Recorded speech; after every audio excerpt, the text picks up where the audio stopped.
اللہ یا رسول اللہ یا رسول اللہ یا حبیب اللہ۔ السلام علیکم ورحمۃ اللہ وبرکاتہ۔ پیارے دوستو،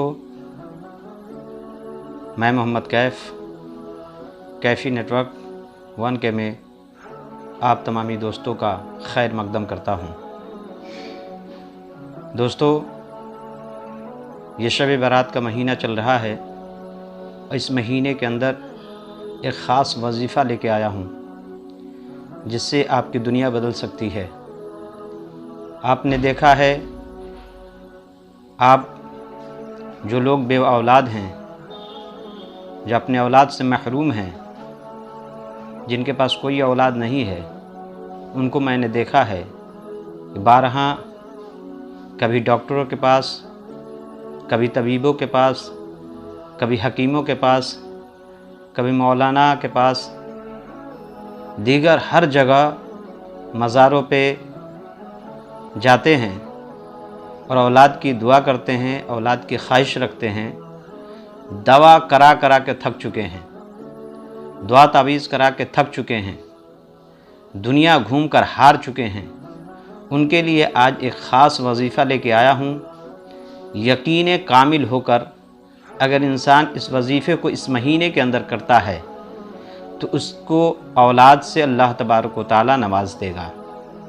پیارے دوستو، پہلی بات تو یہ ہے کہ کوئی بھی وظیفہ دل کی گہرائیوں سے بھروسہ کر کے، یقین کر کے، اللہ تبارک و تعالی پہ اعتماد رکھنے کے بعد کوئی بھی وظیفہ کرتے ہیں تو اللہ تبارک و تعالی یقیناً آپ کو کامیابی دیتا ہے۔ آئیے بڑھتے ہیں وظیفے کی طرف۔ وظیفہ کس طریقے سے کرنا ہے، کیسے کرنا ہے؟ پیارے دوستو، جو لوگ بے اولاد ہیں، اگر وہ اولاد چاہتے ہیں تو یہ مہینہ گنوائیں نہیں، یہ مہینہ خالی نہیں جانے دیں۔ شب بارات آنے سے قبل اس وظیفے کو کر لیں۔ ان کی زندگی میں ایک ایسی خوشحالی آئے گی کہ آپ سوچیں گے کہ اتنا پاورفل وظیفہ کسی نے ہم کو دیا ہے۔ پیارے دوستو، اگر آپ کو اللہ تبارک و تعالی اس وظیفے کی برکت سے، اس کے توسل سے اگر آپ کو اولاد سے سرفراز کرتا ہے تو اس ناچیز کو دعاؤں میں یاد رکھیں۔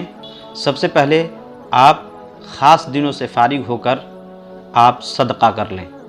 صدقہ ایک ایسی چیز ہے جس سے بڑی پریشانی دور ہو سکتی ہے۔ جو انسان چاہتا ہے، اگر اس کی نیت کر کے صدقہ کرتا ہے تو اللہ عز و جل آپ کو اس میں کامیابی دیتا ہے۔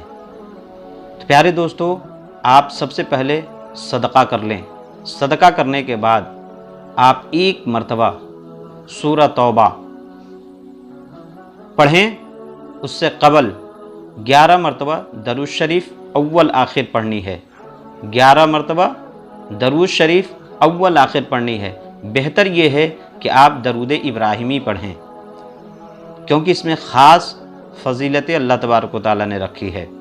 تو پیارے دوستو، درود ابراہیم 11 مرتبہ اول آخر پڑھ لیں۔ اس کے بعد آپ کو یہ وظیفہ پڑھنی ہے، ایک تسبیح روزانہ عشاء کی نماز کے بعد۔ روزانہ عشاء کی نماز کے بعد ایک تسبیح پڑھنی ہے۔ وہ تسبیح کیا ہے؟ آپ سماعت کریں۔ ربی لا تذرنی فردا وانت خیر الوارثین۔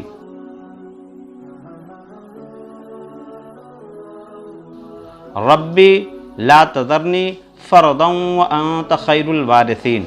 اسی طریقے سے آپ کو ایک تسبیح، مطلب 100 دانے کی جو تسبیح ہوتی ہے، اس کو ایک مرتبہ پڑھنا ہے روزانہ۔ اگر آپ اس طریقے سے اس عمل کو کرتے ہیں تو یقین کامل رکھ کے تو اللہ تبارک و تعالی آپ کو یقیناً کامیابی عطا فرمائے گا۔